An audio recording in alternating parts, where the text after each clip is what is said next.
नमस्कार बच्चों। मैं ऋषि और एक बार फिर से आप सभी का बहुत बहुत स्वागत करता हूं आप सभी के अपने यूट्यूब चैनल आफ्टर एजुकेशन में। तो चलिए वीडियो को स्टार्ट करते हैं। वीडियो को जब तक हम लोग स्टार्ट कर रहे हैं तब आप सभी अपने सभी दोस्तों के साथ वीडियो को शेयर कर दीजिए।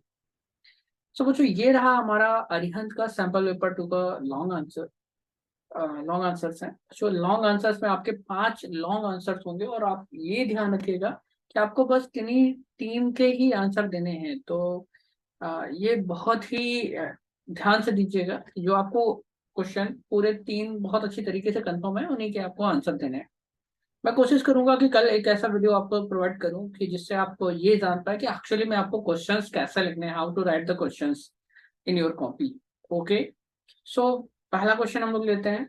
सो first question is what is sorting, how to use ascending और descending sorts which depend on one column. ठीक है ना।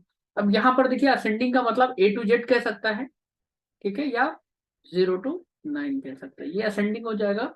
और डिसेंडिंग की जब हम बात करेंगे बच्चों तो जीरो का डिसेंडिंग का मतलब है 0 to A और 9 to 0। ओके, ये रहेगा, ये है आपका असेंडिंग और ये रहेगा आपका डिसेंडिंग। ओके, चलिए।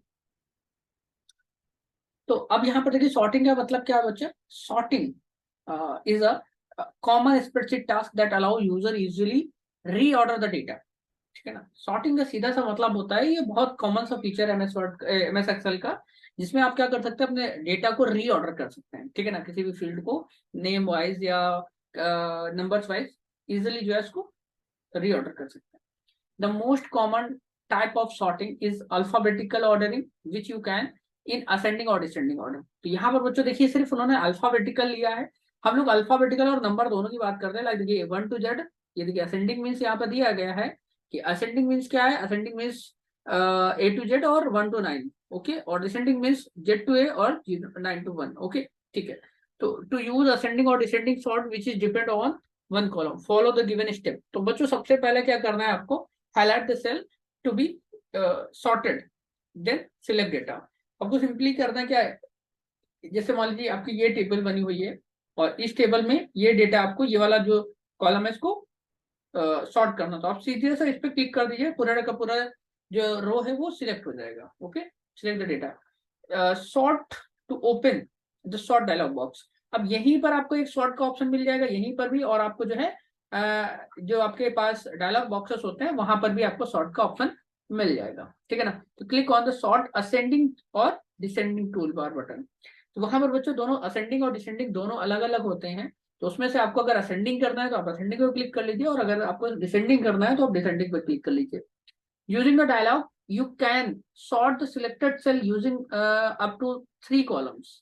ठीक है ना। तो आप इनको मतलब कि एक दो कॉलम्स, एक कॉलम तो कर ही सकते हैं, और एक कॉलम के अलावा अगर आप चाहें तो एक साथ 2 3 या पूरी टेबल को भी सॉर्ट कर सकते हैं। ठीक है ना, इन अदर असेंडिंग और डिसेंडिंग। ओके, चलिए क्वेश्चन नेक्स्ट लेते हैं। नेक्स्ट क्वेश्चन में देखिए ये दिया गया है, Surya had already created a paragraph in style. तो आप सभी को पता चल गया होगा, एमएस वर्ड से क्वेश्चन है आपका। Now he want to delete it. अच्छा, उसने पहले ही क्या किया, एक पैराग्राफ बनाया और वो चाहता है कि उसको डिलीट करना है। What are the step required to be delete created style. अच्छा, उन्होंने एक स्टाइल बनाई थी, अब वो स्टाइल को डिलीट करना चाहता है। ठीक है, कोई बात नहीं, बहुत सिंपल है। To delete the unwanted style Surya has to right click on it in the style. Simple सी बात है कि स्टाइल पे जाना है, वहां पे राइट क्लिक करना है in formatting window and choose delete on the popup menu. तो एक पॉपअप मेनू खुलेगा, उसमें डिलीट का एक ऑप्शन आएगा और वहां पर डिलीट को आप सिलेक्ट करना है और कंफर्म कर देना है। ठीक है ना। और जिसे आप कंफर्म करते हैं तो आपका जो है स्टाइल क्या होगा, डिलीट हो जाएगा। क्वेश्चन नंबर 19 है बच्चों। ठीक है बच्चे, इसीलिए मैं इस सैंपल पेपर को उतना ज्यादा रिकमेंड नहीं करता हूँ, क्योंकि जस्ट इमेजिन कि ये क्वेश्चन आपका जो है लॉन्ग आंसर में उन्होंने दिया हुआ है, तो ये पॉसिबल ही नहीं है कि ये लॉन्ग आंसर में आए। ठीक है, इतना छोटा क्वेश्चन आपका लॉन्ग आंसर में नहीं पूछा जाएगा, क्योंकि इसकी लेंथ मिनिमम 18 टू सॉरी कितना होता है, हाँ 50 to 80 वर्ड्स है, तो ये बहुत छोटा हो जाएगा उसके हिसाब से। ठीक है, चलिए अब ये क्वेश्चन जो है मेरा फेवरेट रहता है हमेशा डीबीएमएस का, क्योंकि ये बहुत छोटा क्वेश्चन होता है, इसके आंसर बहुत छोटे छोटे होते हैं और ये पूरे के पूरे 4 नंबर देखे जाते हैं। ठीक, तो सबसे पहली चीज दिया गया है how many fields and record are there in the table employee, यानी कि आपकी जो टेबल है इस टेबल में कितने आपके पास फील्ड हैं और कितने आपके पास रिकॉर्ड्स हैं। ठीक है, तो बच्चों आप सभी को पता है कि इनको हम लोग क्या बोलते हैं, इनको हम लोग बोलते हैं टेबल्स, सॉरी फील्ड। तो ये जो है बच्चों ये फील्ड है। तो कितने फील्ड हो गए, 1 2 3 4 5 6 7 8, टोटल 8 फील्ड्स हो गए। ओके, अब रिकॉर्ड की बात करते हैं तो बच्चों ये जो है ये पूरा जो रिकॉर्ड होता है ये पूरी रो किसी एक पर्टिकुलर लाइक जो एम्प्लॉय नंबर 8369 है स्मिथ, उसकी पूरी डिटेल ही क्या कहलाएगी, रिकॉर्ड कहलाएगा। तो एक रिकॉर्ड, दूसरा ये, तीसरा ये, और चौथा, पांचवा, छठा, यानी कि 6 रिकॉर्ड्स है। तो यहाँ पर क्या हो जाएगा बच्चों, हाउ मेनी फील्ड्स में आपका आ जाएगा 1 2 3 सॉरी 8। तो हाउ मेनी फील्ड्स, तो यहाँ पे आप लिखोगे 8 फील्ड्स और रिकॉर्ड कितने हैं 6। तो आपका आंसर बनेगा there are 8 fields and 6 record are there in a table employee या एम्प्लॉय टेबल। ओके, ठीक है, आगे बढ़ते क्वेश्चन नंबर बी लेते हैं बच्चों। बी में क्या है कि आपका एसक्यूएल कमांड्स राइट करनी है। तो एसक्यूएल कमांड्स राइट करने के लिए आगे बढ़ते हैं। तो दिया गया right the SQL queries for the following. अब सबसे पहले काम क्या करना है, आप ये याद रखिएगा आपके टेबल का नाम क्या है बच्चों। एमसीक्यू में सॉरी एसक्यूएल में टेबल नेम जो होता है वो सबसे ज्यादा इंपॉर्टेंट होता है, ठीक है ना। अब यहाँ पे टेबल नेम जो है वो है एम्प्लॉय। ओके, आगे बढ़ते हैं।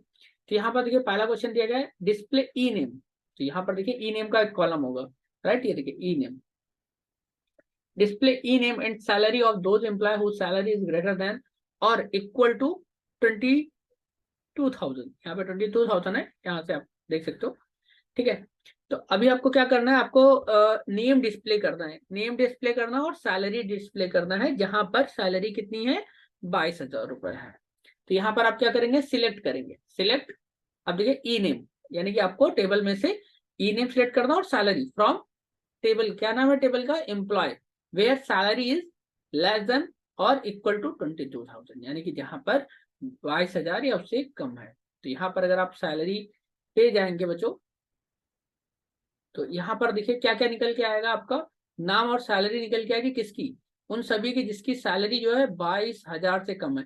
तो लाइक किसका किसका निकलेगा, अब यहाँ पर देखिए मोमिन का डेटा निकल के आएगा और सेठ का डेटा निकल के आएगा, इसका भी 16,000 है। तो अन्य का भी डेटा निकल के आएगा और स्मिथ का भी डेटा निकल के आएगा। तो ये 4 डेटा निकल के आएंगे। फिर दूसरा क्वेश्चन पूछा गया display the detail of employee those are not getting commission, ठीक है ना। तो यहाँ पे लिखा है सिलेक्ट फ्रॉम, अब यहाँ पे एस्ट्रिक लगा है बच्चों, देखिएगा यहाँ पे एस्ट्रिक लगाया था, लेकिन हम लोगों ने यहाँ पे एस्ट्रिक नहीं लगाया था।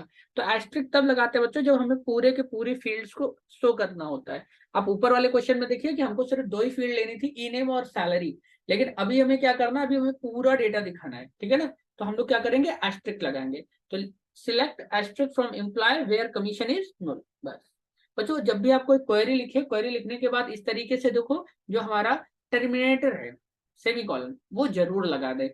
इससे क्या होगा कि इससे आपकी जो क्वेरी होगी वो क्लोज होती है, अदरवाइज आपकी क्वेरी जो है इंड पॉइंट उसको मिलेगा नहीं और आपकी क्वेरी जो है रन नहीं होगी।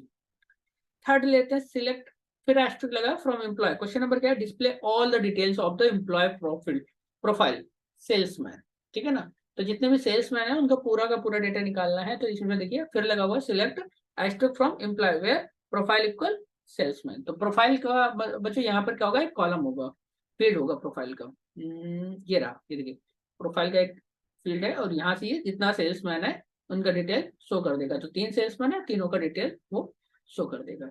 ओके, चलिए बच्चों, और ये क्वेश्चन जो है मेरे हिसाब से मोस्ट इंपॉर्टेंट रहने वाला है, define the following type of integrity, ठीक है ना। तो सबसे पहली चीज तो हम ये समझते हैं कि एक्चुअली में डेटा इंटीग्रिटी होता क्या है, ठीक है। और फिर इनकी 4 इंटीग्रिटी हैं जो एक एक मार्क्स की रहेंगी। तो सबसे पहला है एंटिटी इंटीग्रिटी। तो एंटिटी इंटीग्रिटी का मतलब है it define that the primary key, ठीक है ना। ये क्या करता है, आप entity integrity it define the primary key of a table. Entity integrity rule on a column does not allow duplicate null value. तो जो एंटिटी इंटीग्रिटी होती है बच्चों वो क्या करता है, वो बिल्कुल प्राइमरी की जैसा ही काम करता है। और वो जिस फील्ड में आप एंटिटी लगा देते हैं वहां पर क्या करता है, वो डुप्लीकेट वैल्यू को अलाउ नहीं करता है। डोमेन इंटीग्रिटी बच्चों, डोमेन इंटीग्रिटी क्या है, it define as the type range in format of data allow in a column. तो टाइप रेंज का मतलब क्या होता है बच्चों, चीज जो आपने डेटा टाइप रखा है उसकी रेंज कितनी है। जब आप सभी ने देखा होगा कि जब हम लोगों ने डीबीएमएस पढ़ा है तो जो डेटाबेस पढ़ा है तो उसमें लाइक अगर टेक्स्ट है या मेमोज है या इंट है, शॉर्ट इंट है, लॉन्ग इंट है, तो इन सभी का क्या है, एक डेटा रेंज है कि आप इसमें कितने करेक्टर, कितने लेटर या कितना डेटा आप एंटर कर सकते हो। तो यहाँ पर जो डोमेन इंटरजेटी है बच्चों, ये क्या करता है कि ये आपका जो है यही बताता है कि आप किसी भी कॉलम में, किसी भी फील्ड में कितना डेटा रख सकते हो। ठीक है ना। Domain integrity state all value in a column must be same type. Next है रेफरेंशियल इंटरजेटी। तो रेफरेंशियल इंटरजेटी क्या होता है, इट डिफाइन द फॉरेन की। और फॉरेन की कॉन्सेप्ट, फॉरेन की कॉन्सेप्ट बच्चों क्या होता है, मैंने आपको बताया था, ये वहां पर यूज होता है जहां पर दो टेबल्स आती है।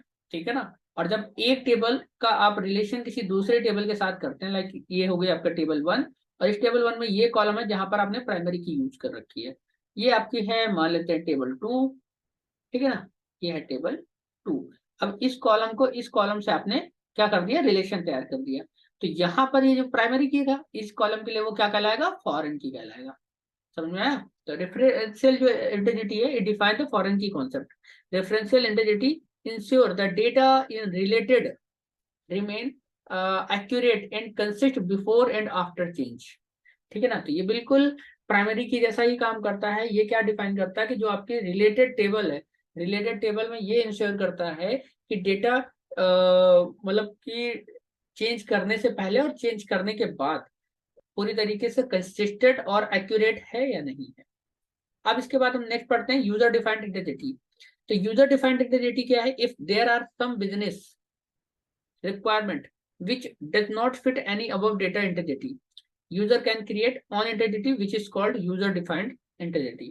तो जैसे इसका नाम है उसी तरीके से ये बच्चों पूरी तरीके से कंफर्म होता है कि यूजर डिफाइंड, यानी कि जब यूजर को इन तीनों में से कोई इंटरजेटी नहीं चाहिए होती उसे, तब वो क्या करता है, वो अपने हिसाब से, अपने रिक्वायरमेंट के हिसाब से इंटरजेटी को डिफाइन कर लेता है। ठीक है, बना लेता है। आगे बढ़ते हैं बच्चों, क्वेश्चन लेते हैं हम लोग। अब यहाँ पर देखिए क्या दिया गया है। Pinky had heard about the word type of networks.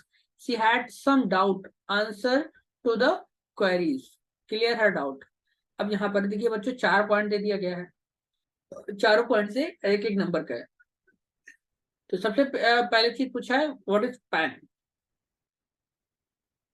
अब यहाँ पर देखिए पैन का मतलब क्या है कि सबसे पहले हम लोग स्टार्ट करते हैं फुल फॉर्म से। तो a personal area network, pan is a computer network for interconnecting electronic devices with in intermediate person and work place. तो बच्चों यहाँ पर क्या है ना कि पैन एक तरीके का कंप्यूटर नेटवर्क ही है, लेकिन जो आपकी कई सारी इलेक्ट्रॉनिक डिवाइसेस को कनेक्ट करती है, लेकिन इसका जो लिमिटेशन होता है, इसका जो एरिया होता है बच्चों, वो काफी छोटा होता है। समझ गए, काफी छोटे एरिया में ये गदर करता है, इसीलिए इसको पर्सनल एरिया नेटवर्क पूछा गया है। सेकंड है आपका डिफाइन वैन। वैन का बच्चों फुल फॉर्म होता है वाइड एरिया नेटवर्क। तो wide area network is one which cover a board area. ठीक है ना। वाइड क्या होता है बच्चों, ये सबसे बड़ा नेटवर्क होता है। नेटवर्क की अगर हम लोग बात करें तो ये सबसे बड़ा होता है। और बेसिकली ये लाइक सैटेलाइट का जो नेटवर्क चलता है, लाइक अपने यहाँ जैसे आप लोग टाटा स्काई, जो आपके जो डिश टीवी वगैरह आपका लगा होता है, उसे आप देखते हैं कि वो सैटेलाइट के थ्रू ही कैच करता है, तो वो वाइड एरिया नेटवर्क होता है। इट कंसिस्ट टू और मोर लोकल एरिया नेटवर्क्स। ठीक है ना। सॉरी, हाँ, ये क्या करता है, ये दो दो से कई ज्यादा जो लोकल एरिया नेटवर्क्स हैं उनको कनेक्ट कर लेता है। अब हम लोग आते हैं, बात करते हैं मेट्रोपॉलिटन एरिया नेटवर्क।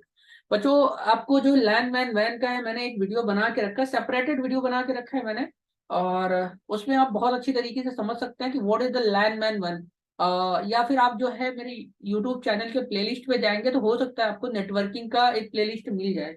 अगर नहीं है तो कुछ इंपॉर्टेंट वीडियो का मैं निकाल करके वहां पर एक अलग से बना दूंगा, जिसपे आप वेब एप्लीकेशन के बारे में कुछ पढ़ सकते हैं। ठीक है। तो a metropolitan area network is a computer network in which two or more computers which geographically distributed but in the same metropolitan cities are connected।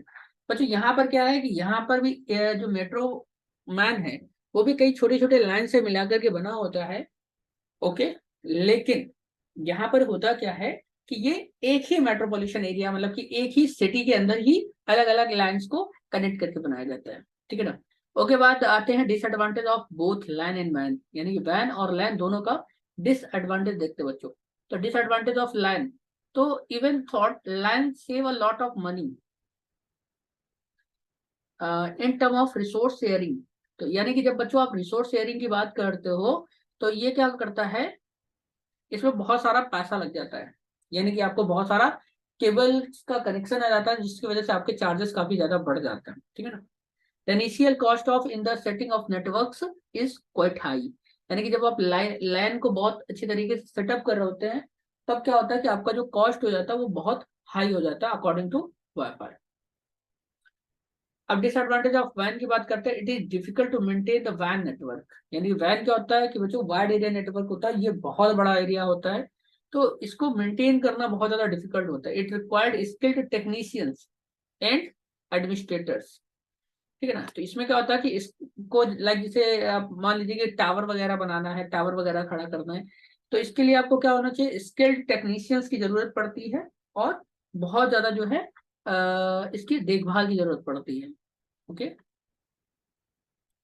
तो यहीं से बच्चों हमारा लॉन्ग आंसर भी फिनिश होता है। चलिए मिलते हैं नेक्स्ट वीडियो में और गेस्ट पेपर वाली वीडियोस के साथ। तब तक के लिए बाय बाय, टेक केयर।